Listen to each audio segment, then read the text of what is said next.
আগামী নির্বাচনের জন্য সবাই আমরা প্রস্তুত এবং নির্বাচনমুখী আমরা কাজ করে যাচ্ছি এবং প্রতিটা আমরা এলাকায় এবং নির্বাচনের সমস্ত কৌশলাদি আমরা আমাদের সেই শহীদ প্রেসিডেন্ট জিয়া রহমানের নির্দেশনা যেটা ছিল এবং ওনার সুযোগ্য সন্তান তারেক রহমানের যে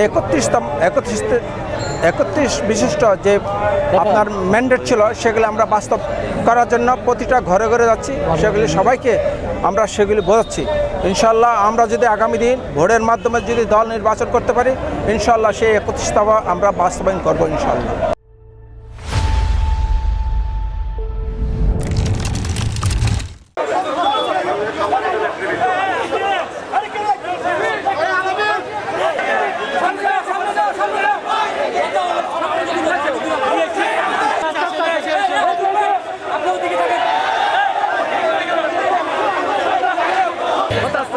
আস্তে আস্তে